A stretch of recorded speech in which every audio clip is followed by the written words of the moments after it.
Buenos días, licenciado. Buenos días, compañeros. El día de hoy vamos a estar desarrollando el tema de gobierno corporativo.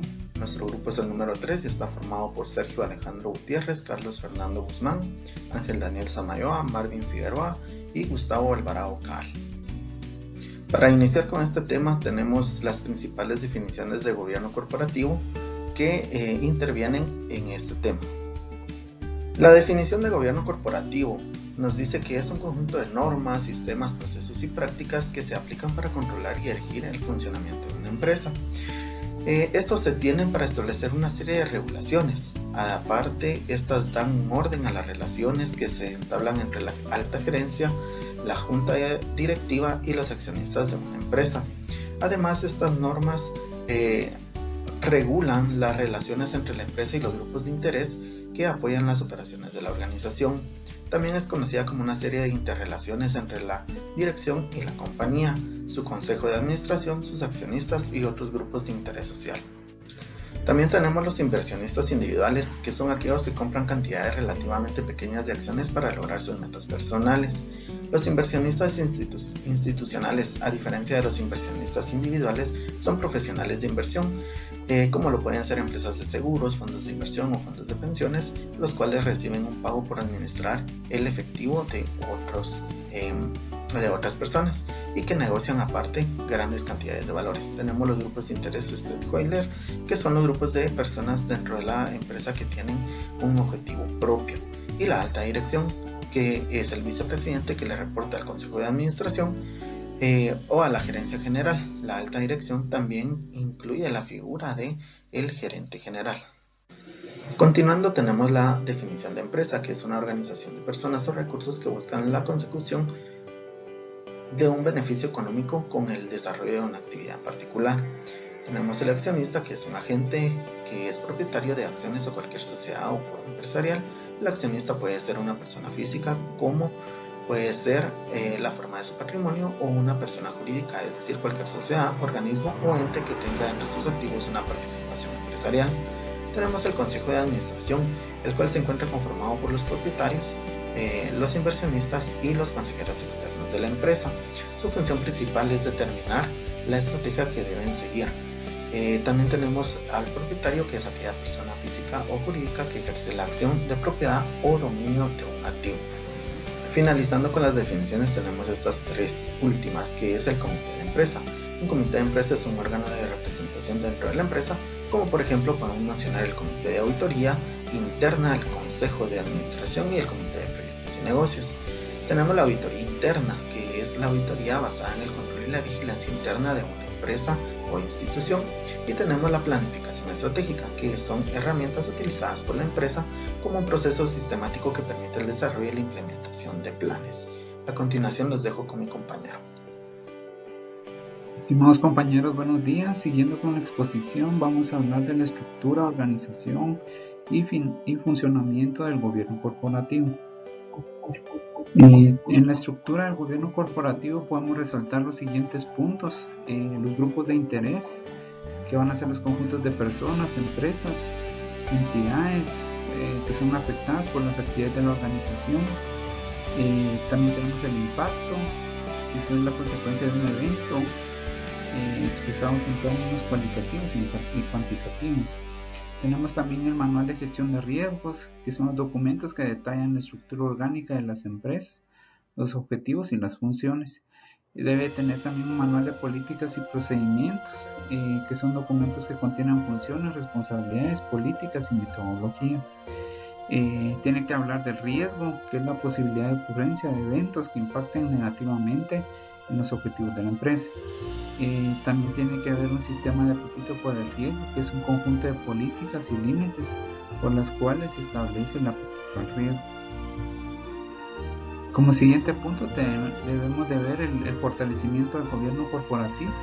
Esto se puede lograr mediante relaciones entre la administración de la empresa, su consejo de administración, sus accionistas, ¿verdad? Y todas las partes interesadas, en donde se fijan los objetivos de la compañía y se determinan los medios para los cuales estos se pueden alcanzar, y en donde se debe supervisar también el desempeño.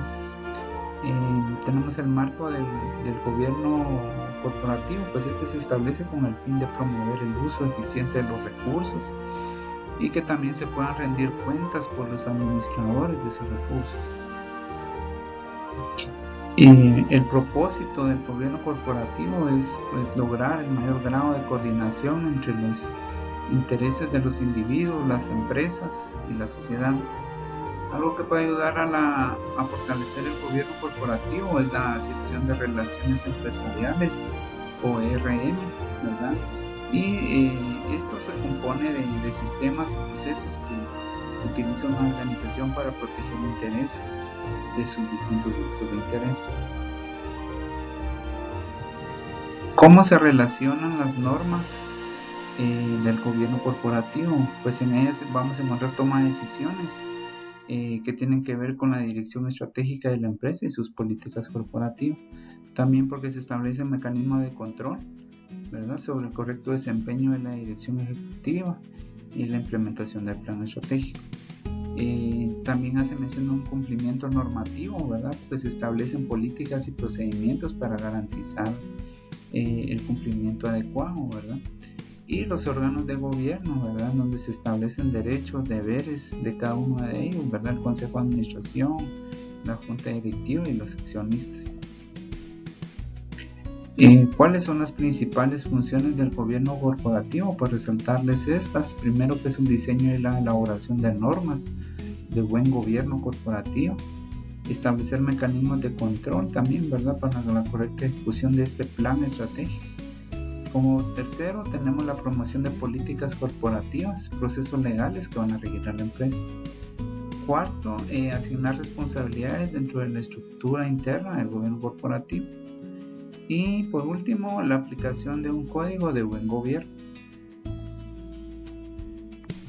Para finalizar, comentarles sobre los elementos mínimos del gobierno corporativo.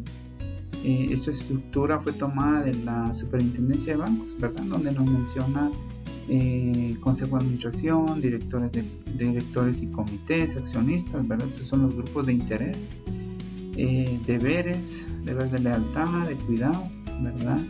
Menciona auditoría interna, el apetito de riesgo que vimos, la gestión de los conflictos de interés, ¿verdad?, las relaciones con las autoridades y otras partes interesadas o stakeholders, como se les llama, la responsabilidad social y comunicación y transparencia. Los dejo con mi siguiente compañero. Muy bien, vamos a continuar con el tema sobre el Consejo de Administración. Recordemos que estamos hablando del gobierno corporativo y para cualquier empresa, desde que sea pequeña, mediana o grande, siempre es conveniente y es de gran beneficio el llevar o tener un consejo de administración, teniendo en consideración que es el consejo de administración el que, aparte de poder desarrollar el mejor desempeño dentro de la organización de una empresa, también es aquel que puede tomar las decisiones o que debe de tomar estas decisiones para el mejor desenvolvimiento de la misma, tomando en consideración que es, como lo vemos acá, dentro de su importancia, uno de los órganos principales de una empresa para tomar este tipo de decisiones, donde el nombramiento y la fijación de atribuciones y responsabilidades del consejo corresponden a su vez a la junta de accionistas, que es a la que ellos representan, y su principal tarea es velar y guardar o salvaguardar los intereses de la misma, es decir, los intereses de los accionistas. Recordemos que los accionistas muchas veces solo son aquellos socios, aquellas o entidades que aportan un recurso económico, un recurso material, como un socio capitalista o alguien que aporta sus tierras o cosas así, pero hay una administración que ejerce esa administración sobre el desenvolvimiento de la empresa, y esta administración, como lo vemos acá, su principal tarea es velar y salvaguardar por los intereses de los accionistas, es decir, velar porque el funcionamiento de la empresa sea el adecuado y obviamente sea exponencial, teniendo en consideración también que debe enfrentarse a problemas como los riesgos, como decisiones de último momento y cómo va a desempeñar aquellos planes estratégicos. Y esto nos lleva a ver las tareas tareas y las funciones con las que la administración debe de contar. Y como primer punto es definir y aprobar estrategias generales de la empresa, diseñar la estructura organizativa de la compañía, determinar la asignación de los diferentes recursos, controlar la ejecución y la consecución de los objetos del plan estratégico, toma de decisiones relacionadas con inversiones y operaciones financieras importantes, el nombramiento, control y supervisión de los altos directivos y ejecutivos de la empresa. Entonces vemos que el consejo de administración no solo es aquel que puede tomar decisiones, sino que también es aquel que organiza y administra los recursos de la misma, que toma decisiones cuando hay inconvenientes, que decide cómo se va a invertir aquel recurso a favor de la empresa, en qué, cuándo y dónde, y cómo se espera tener retorno sobre este tipo de inversiones, definir las estrategias, el organigrama, la organización del desarrollo de sus operaciones, y todo esto entra en parte de las tareas y funciones que conlleva al Consejo de Administración. ¿Y quiénes conforman este consejo? El Consejo de Administración está compuesto tanto por los accionistas como los ejecutivos. Recordemos que los accionistas pues, son aquellos que ponen su capital o que ponen algún otro tipo de aportación como material, como inteligencia o como inmuebles o situaciones parecidas, y los ejecutivos normalmente pues, son aquellos que se dedican a organizar todo este tipo de empresa. Y dentro de ellos podemos tener 3 cargos fundamentales, o se divide el consejo en 3 sectores fundamentales, que es el presidente, los consejeros y el secretario. El presidente es el encargado de convocar al consejo y elaborar el orden del día y de los puntos a tratar durante la reunión. Por tanto, coordina y preside el encuentro. Los consejeros o las consejeras, su cometido es conocer la realidad de la empresa para poder tomar decisiones relevantes al respecto. Los secretarios o las secretarias, su responsabilidad consiste en garantizar el cumplimiento de la normativa y los procedimientos establecidos tanto por los estatutos de la empresa como por la ley y las regularizaciones. El conocimiento e información para la transparencia. Para que el Consejo de Administración desempeñe correctamente sus tareas y funciones y sea un órgano que aporte valor a la organización y gestión de la empresa, debe reunir una serie de características importantes, que dentro de ellas vamos a hablar sobre cuatro características. Está el conocimiento, que lo tenemos de este lado, el conocimiento de la situación de la empresa, desde la misión, visión, valores, los objetivos, hasta los distintos planes estratégicos. La independencia respecto a los diferentes intereses para alcanzar la transparencia y la autonomía. El poder para poder tomar decisiones que deberán ser asimiladas por los demás órganos de gestión y departamentos, y dentro de ellos también una motivación, tiempo y dedicación, que es la cuarta característica para poder realizar la evaluación y sesión del control de la compañía. Ahora también vamos a pasar a otro punto importante que siempre tiene que ver con el gobierno corporativo y sobre la administración, el desarrollo del mismo, y que son los comités de apoyo. Con la finalidad de administrar y vigilar la operación estratégica de la sociedad, el Consejo realiza funciones y actividades en distintos temas, tales como la planeación, el control estratégico, la auditoría, el cumplimiento normativo, administración de riesgos, entre otras partes relacionadas. ¿Cuáles son o cómo se puede determinar estos comités? Porque los comités de apoyo, recordemos que son como pequeños brazos o pequeñas extensiones que van a ayudar al desenvolvimiento total de una empresa, y obviamente una comitiva va a estar dedicado a un fin específico o a velar por una rama en específico. Entonces aquí podemos tener 6, pueden haber muchas más, pero aquí vamos a mencionar 6 comitivas o 6 comités que pueden ayudar o que son dentro de los más comunes. Está el comité de auditoría, que se dedica a la verificación de los registros contables, a la verificación de cómo se están realizando estos asientos, obviamente velar por que no exista lavado de dinero, que no existan fugas o que no exista un mal registro de estas operaciones. el comité de prácticas societarias, el comité de riesgos que va basado al curso, por ejemplo, cómo se están mitigando, cómo se está gestionando esta parte del riesgo en las operaciones de inversión, en las operaciones de distribución, en las operaciones de operación de la empresa. El comité de evaluación y compensación, comité de planeación y finanzas, cómo se determinan las estrategias, cómo se determinan los planes de inversión, cómo se elaboran todas este tipo de proyecciones, y el comité de riesgos y de cumplimientos, por ejemplo, la operación interna, la capacitación a los empleados, la capacitación a los distintas fuentes con las que trabaja la empresa, velar que, por ejemplo, dentro de la misma empresa también no haya malversación, no haya lavado de dinero y situaciones parecidas. Entonces, todas estas comitivas apoyan a la correcta gestión del gobierno corporativo y forman parte del consejo también administrativo de la empresa y ayudan al buen desempeño de la misma. Así que los dejo con mi siguiente compañero. Buen día, estimados compañeros. Continuando con la presentación, tenemos el abordaje de lo que es el control interno. Para iniciar, tenemos ¿qué es el control? Es una herramienta que ayuda a las empresas a revisar que todas sus operaciones se cumplan de acuerdo a los planes, normas, políticas, procedimientos y métodos establecidos basados en la prevención de riesgos. ¿Y qué es el control interno entonces? Es un proceso que debe ser ejecutado por el directorio, la gerencia y el personal, es decir, por toda la compañía. Todos deben estar involucrados dentro de esta parte del control interno. Asimismo, está diseñado principalmente para proveer una seguridad razonable acerca de los objetivos operacionales de reporte y de cumplimiento de la entidad.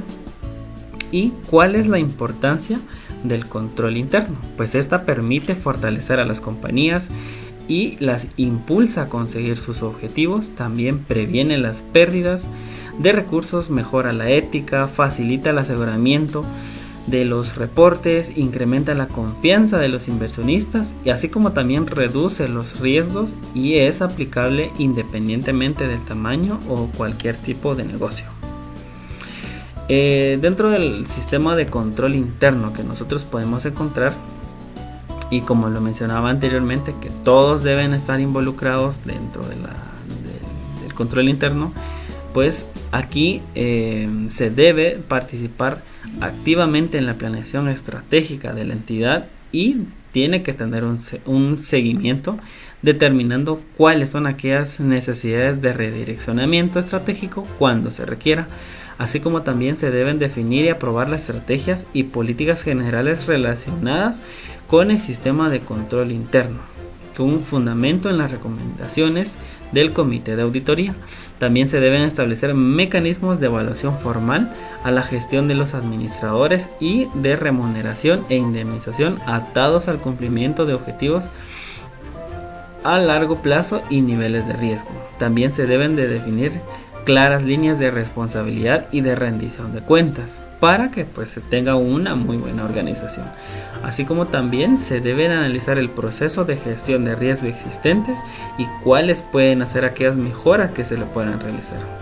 También se deben designar a los directivos de las áreas encargadas del sistema de control interno y de la gestión de riesgos, salvo que el régimen aplicable de la respectiva entidad o sus estatutos establezcan una instancia diferente para el efecto. También se deben de adoptar medidas necesarias para garantizar la independencia del auditor interno y hacer seguimiento a su cumplimiento. También se deben de conocer todos los informes relevantes respecto al sistema de control interno que sean presentados por los diferentes órganos de control o supervisión, y también se deben de impartir las órdenes necesarias para que se adopten las recomendaciones y correctivos a que haya lugar. Así también se deben de solicitar y estudiar con la debida anticipación toda la información relevante que requiere para contar con la ilustración suficiente para adoptar responsablemente las decisiones que le corresponden y solicitar asesoría experta cuando sea necesario. Y en la gestión de riesgos, una vez que nosotros hayamos detectado cuáles son aquellos riesgos a los que la entidad se enfrenta, pues tenemos que también tener en cuenta de qué forma nosotros vamos a gestionar y enfrentar estos riesgos para poder mitigarlos. Pero, ¿qué ¿Qué es la gestión de riesgos? El fin último de todas las organizaciones y el principal motivo de su existencia es la generación de valor para el grupo, para sus grupos de interés. ¿Y quiénes son aquellos interesados? Pues los inversores, porque necesitan tener esa garantía de que sus recursos están siendo bien utilizados y que puedan estar lo más seguro posible. Porque recordemos que el riesgo siempre va a existir, pero mientras menos posibilidades están de que ocurran, para el inversor es mejor. ¿Cuáles son las características de los riesgos empresariales? Pues existen muchos tipos de riesgos, siendo algunos inherentes al propio negocio, como los riesgos derivados de las propias reglas del juego del mercado, como puede ser el precio, el servicio o la calidad de los productos propios, o de la competencia, o los riesgos de liquidez o de crédito. Y la gestión de riesgos corporativos, pues existe una serie de índices de referencia que se deben de tomar en consideración, y es que puede ser la frecuencia, puede ser en cuanto a la gravedad o duración media. Pues el tratamiento de estos riesgos potenciales y reales permite a las empresas manejar eficazmente la incertidumbre y sus riesgos y oportunidades asociados, mejorando así la capacidad para generar valor. Y un aspecto muy importante, la clave del éxito está en lograr un equilibrio óptimo entre los objetivos de crecimiento y la rentabilidad y los riesgos asociados, además de desplegar recursos eficientemente con el fin de lograr los objetivos de la entidad. Continuando con la presentación, yo les voy a hablar respecto a la transparencia y divulgación de información. Nos dice que el marco de información del gobierno corporativo, pues debe garantizar una comunicación clara, oportuna, sincera de todas las cuestiones que son relevantes, y nos dice que deberá estar relacionada acerca de tres pilares principales, los cuales deberán ser: cuál es la situación financiera de nuestra empresa, cómo está el resultado de la empresa y cómo está la organización. Se nos dice que la transparencia es una generadora de confianza, ya que con esta podemos tener con claridad todos los procesos, todas las transacciones pueden ser verificables, y si surgen preguntas, pues se sabe a quién se le deben hacer y en qué momento debería de responder.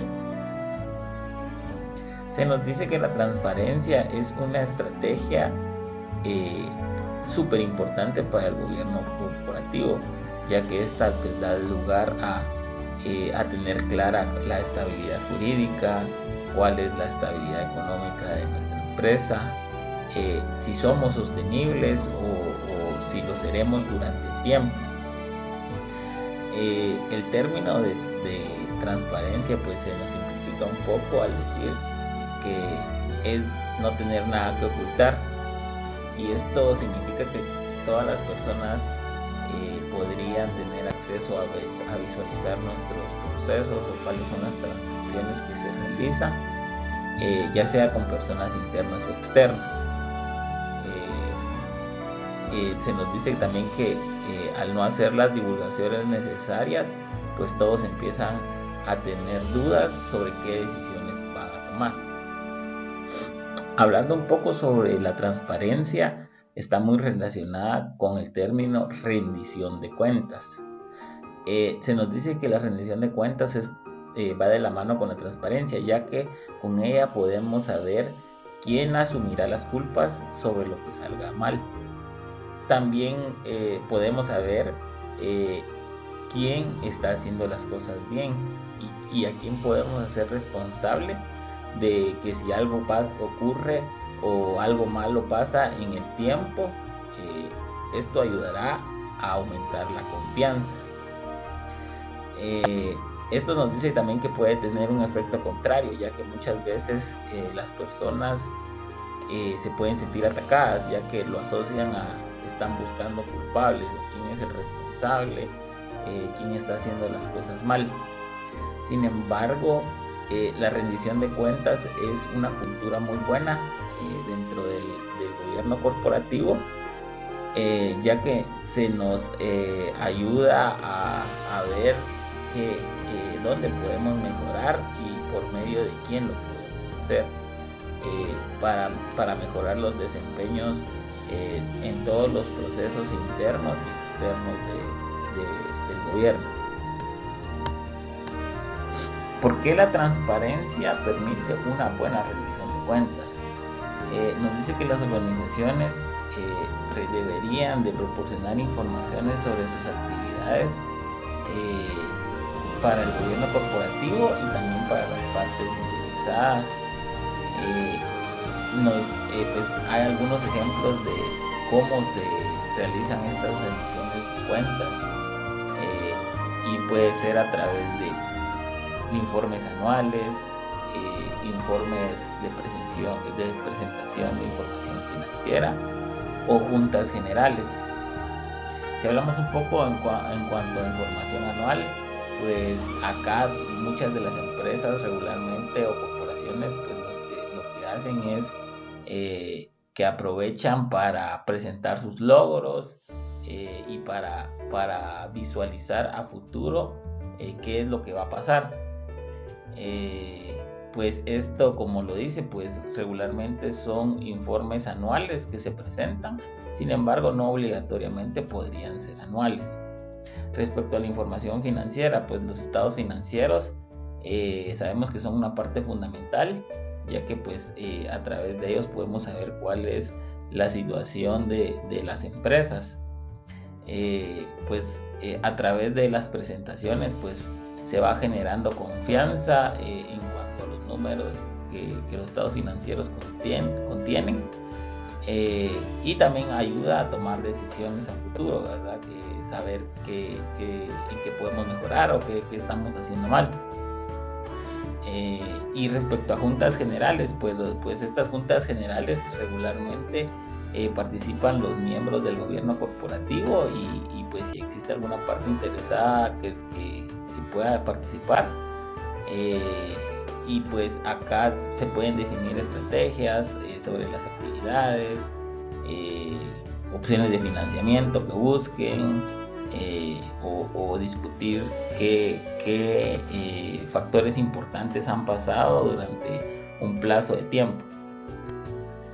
La transparencia se vuelve un factor muy importante dentro del gobierno corporativo, ya que con esto pues se puede obtener información completa y disponible de manera oportuna para todos los usuarios que convenga. Este es un logro muy importante y el cual casi que actualmente es obligatorio. Todo esto cambió y se volvió más relevante después de los escándalos de fraude que surgen después del año 2000, como lo observamos en el caso de fraude Enron que surgió en 2001. Pues la transparencia se volvió fundamental, casi que es una disposición de ley que se debe de cumplir dentro del gobierno corporativo.